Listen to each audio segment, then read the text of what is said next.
Sometimes a creation deserves more than just sitting still. It deserves to move, to turn, to be seen from every angle. Today, I'm building a clean, motorized, rotating display stand, perfect for showcasing models, cars, figurines, or any creative project. What you're seeing here is the final result: smooth rotation, adjustable speed, and a completely hidden mechanism underneath. No exposed wires, no clutter, just a minimal, all-white display that lets your creation shine. Let's break it down from the very beginning. The first part to print is the base. This is where all the magic happens. The base is designed to house the battery, the charging circuit, the motor, the speed controller, and the entire bearing system. It also includes a 3-wheel axle system that holds the bearings and supports the rotating top plate. Everything is tightly packed, yet easy to assemble.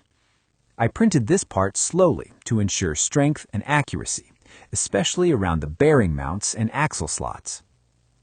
Next comes the top rotating plate. This part has a gear track along its perimeter, allowing the motor to drive it smoothly. At the center, there's a slot for a bearing, which helps maintain stability and eliminates wobble. There's also a small gear that will attach directly to the motor shaft. This is what transfers motion from the motor to the rotating plate. Once both parts are printed, the real fun begins.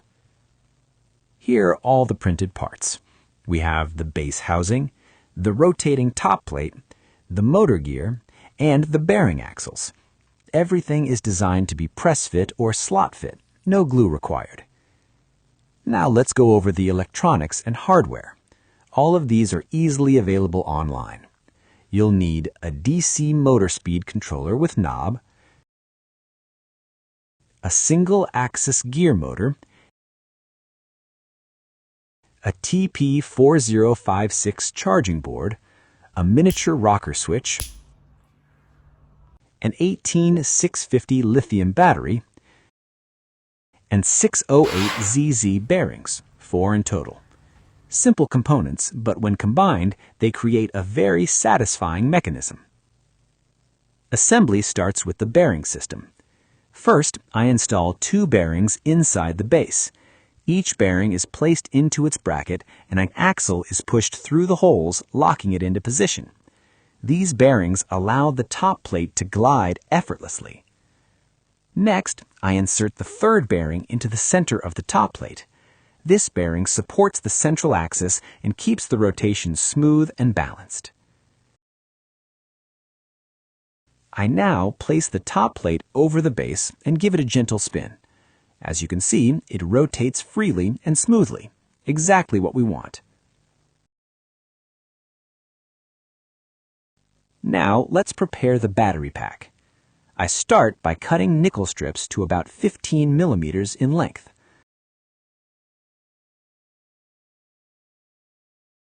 Placing the strip over the positive terminal, I spot weld it twice to ensure a strong connection.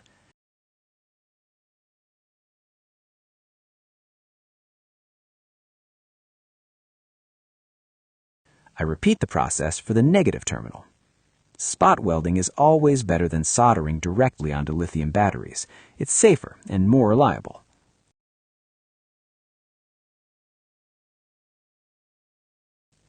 Next is the TP4056 charging board. I begin by tinning the positive and negative pads with solder. Then I take 2 wires, red for positive, black for negative, strip the ends, tin them, and solder them onto the board.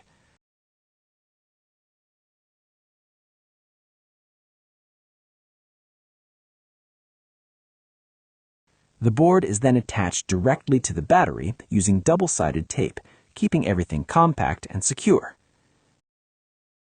I tin the nickel strips on the battery, trim the wires to length, strip the ends, and solder them to the TP4056 board.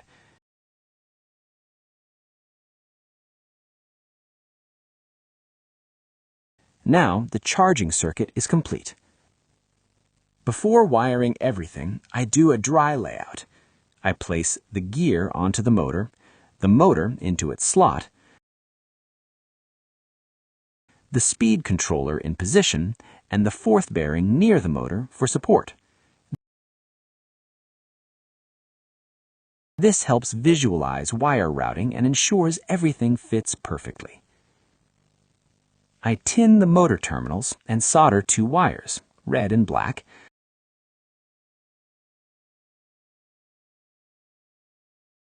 A piece of double-sided tape goes on the back of the motor and it's press-fit firmly into its slot so it doesn't slide during operation. The wires are then connected to the motor plus and motor minus terminals on the speed controller.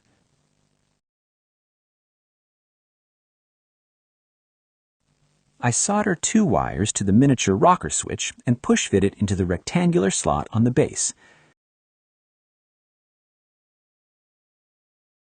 Next, I solder additional wires to the battery's nickel strips.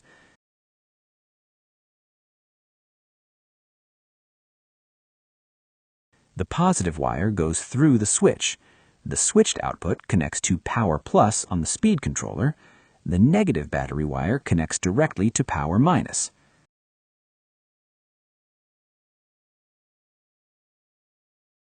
All exposed joints are insulated with heat shrink tubing.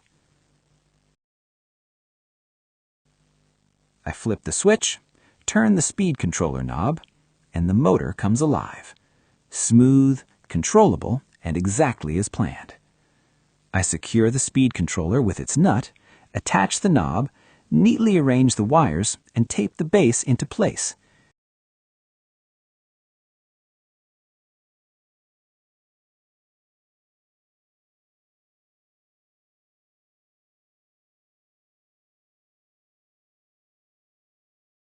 The base is closed, and it's time for the final test.